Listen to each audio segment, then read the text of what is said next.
प्रणाम। जय गुरुदेव। आइए सुनते हैं अखंड ज्योति पत्रिका से मानवी काया का अदृश्य अस्तित्व। मनुष्य मात्र वे शरीर नहीं जो बाह्य रूप से दिखता है, परंतु वे चेतना का सूक्ष्म रूप है जो मृत्यु के बाद भी बचा रहता है।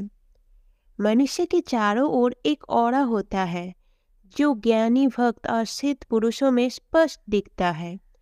यही ऑरा या प्रभामंडल मनुष्य की चेतना का शरीर या सूक्ष्म शरीर है, जो कि उसकी वास्तविकता है। ये ऑरा प्रकाश के रंगों और लहरों के रूप में होता है एवं समस्त विषयों में भावनाएं व्यक्त करता है। ये भिन्न भिन्न लोगों में भिन्न भिन्न प्रकार का होता है। ये मनुष्य के धार्मिक, दार्शनिक, राजनैतिक, आर्थिक, दूसरों के प्रति उसके संबंधों, उसके व्यवहारों और अधिकारों आदि बातों को व्यक्त करता है एवं चिंतन के अनुरूप बदलता रहता है। मेन विजिबल इनविजिबल पुस्तक के लेखक C.W. लेडबीटर के अनुसार हमारे मन अनेकों दिशाओं में दौड़ लगाते रहने के कारण और परिस्थितियों के कारण ये ऑरा अनेक भागों में विभाजित हो जाता है। हम नित्य अनेक सुख साधनों को चाहते हैं और अनेक आकांक्षाएं रखते हैं। इनकी पूर्ति ना होने के कारण ये भाव अचेतन मन में अंकित हो जाते हैं। इनका प्रभाव हमारे चरित्र और चिंतन पर बुरा पड़ता है। हमारे जाने अनजाने असंख्य विद्वेषों, प्रतिशोधों का अंकन नित्य चेतना पर होता है। हिप्नोटिज्म से या ध्यान द्वारा मस्तिष्क को उत्तेजित करके इन्हें ज्ञात किया जा सकता है। इससे मन का मस्तिष्क से कितना घनिष्ठ संबंध होता है, इसका अनुमान लगाया जा सकता है। हमारे असंख्य विचारों और भावनाओं के कारण आदतों में भी परिवर्तन होते रहते हैं। हमें प्रेम, घृणा, सुंदरता, कुरूपता, सहानुभूति, साहस, धैर्य, शत्रुता या मैत्री की भावनाएं नित्य पीड़ित करती रहती है। इस परिवर्तन के अनुसार हमारी चेतना मंडल या ऑरा भी बदलता रहता है। ईशा का कथन है कि स्वर्ग का राज्य कहीं नहीं है। स्वर्ग मात्र मनुष्य के मन और हृदय की एक स्थिति भर है। जब वे अपनी त्रुटियां देखकर उन्हें सुधारता है और सत्य को समझता है, तो उस दृष्टिकोण से वे स्वयं को स्वर्ग जैसी स्थिति में पहुंचा लेता है। इस सत्य या ज्ञान को जान लेने पर वे हमेशा दूसरे मनुष्य की सहायता करता है। साथ ही आंतरिक शांति और मन की स्थिरता से चेतना शुद्ध होती है और शीघ्र ही परमात्मा से एकत्व स्थापित करती है।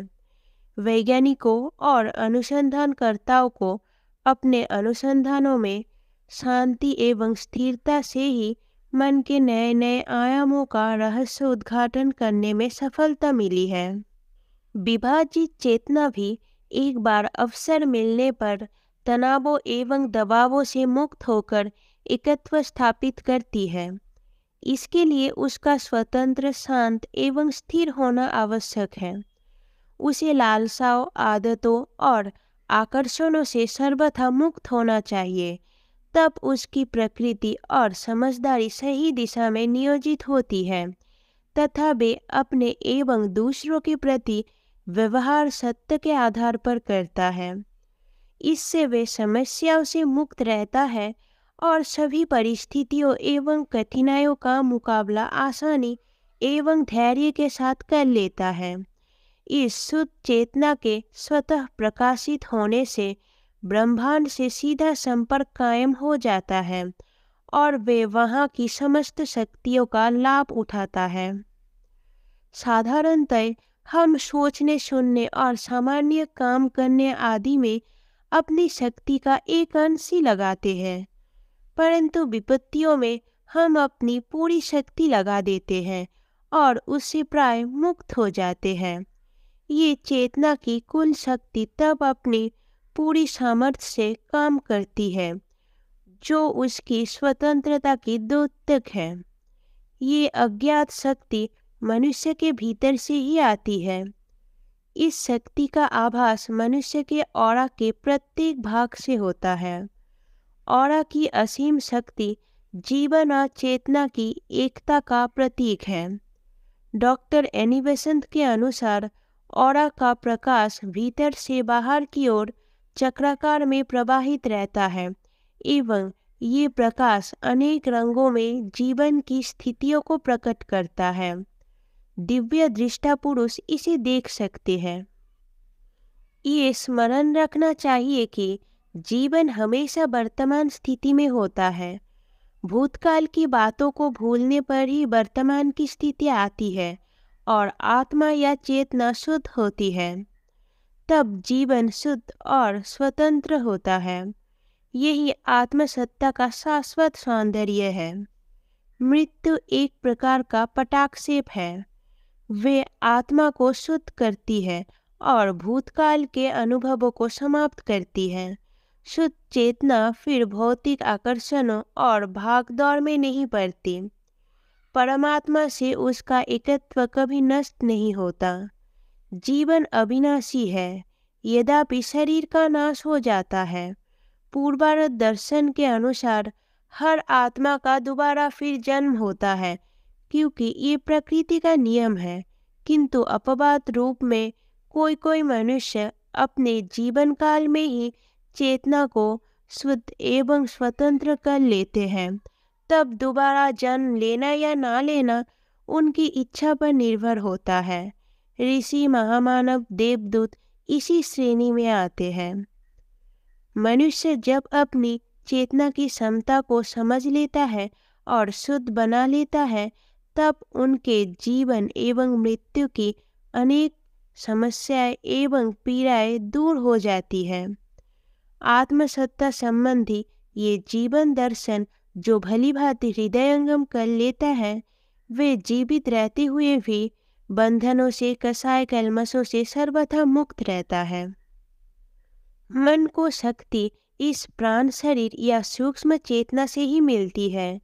मन बहुत संवेदनशील और शक्तिशाली है और प्रत्येक परिस्थिति का उस पर प्रभाव पड़ता है। प्रत्येक मनुष्य का मन दूसरे के मन से अलग अलग विचारों, भावनाओं एवं अनुभवों का समुच्चय होता है। इस आधार पर ही प्रत्येक का व्यवहार एवं आदतें दूसरे से भिन्न विकसित होती है। उनकी अभिलाषाएं भी भिन्न भिन्न होती है। मन का व्यवहारिक प्रकटीकरण अपने आप निरंतर जाने अनजाने में होता रहता है।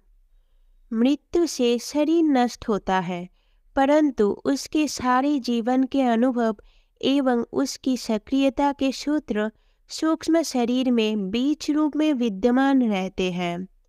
ये आत्मा के साथ हर जीवन में साथ देते हैं। आत्मसत्ता प्रकृति में पूर्ण चैतन्यता एवं स्वतंत्रता बनी रहती है। अपनी इस आंतरिक विभूति की स्वतंत्रता एवं शक्ति को समझने से मनुष्य असीम शक्तिशाली एवं क्रियाशील बन सकता है। इससे उसका हर नया पल सफल एवं महान विकसित होता रह सकता है। महापुरुषों में हमेशा ताजगी, तरुणाई एवं सहृदयता आदि गुण पाए जाते हैं। ये शक्ति शरीर और मन की ही नहीं, वरन अंतरात्मा की होती है। चेतना के स्वतंत्र होते ही ये जीवन शक्ति विस्फोटक हो जाती है। ये स्थिति स्वैच्छिक मृत्यु होने के बाद नए जीवन में सुगमता से विकसित होती है और ऐसी आत्मा का हृदय शुद्ध होता है। नित्य नूतन नवीनता और सुंदरता बाह्य विश्व और पदार्थों में नहीं है, वरन वे चेतना में है। चेतना ही सोचती, समझती और प्रतिक्रिया व्यक्त करती है। मानव चेतना अति महत्वपूर्ण एवं सूक्ष्म है। दैनंदिन क्रियाकलापों की स्मृति उसकी भाव प्रवीणता को कमजोर करती है, पर स्मृति के बिना हम संसार में नहीं रह सकते। हमारे संपूर्ण क्रियाकलाप स्मृति के आधार पर ही होते हैं। ये स्मृति जीवन के असंख्य आकर्षणों के कारण संकुचित हो जाती है, किंतु शुद्ध चेतना पर समय और दूरी का प्रभाव नहीं पड़ता। हमारी आत्मसत्ता जीवन के संपूर्ण हलचलों को बिना किसी प्रतिरोध के अंकित करती रहती है, क्योंकि प्रतिरोध से कठिनाई, बाधाएं और समस्याएं पैदा होती है। गीताकार के अनुसार शुद्ध चेतना असंख्य प्रकार के जीवन प्रवाहों को बिना प्रभावित हुए सहन करती रहती है। कौन कितना किस सीमा तक स्वयं को शुद्ध बनाकर आत्मचेतना को विकसित करता है, इसी पर उसकी अंतरंग एवं बहिरंग क्षेत्र में सफलता निर्भर करती है। यही है वे तत्वज्ञान जो किसी साधारण से मनुष्य को बोध होने पर महामानव बना देता है। अखंड ज्योति, मार्च 1986, पृष्ठ 30। जय गुरुदेव।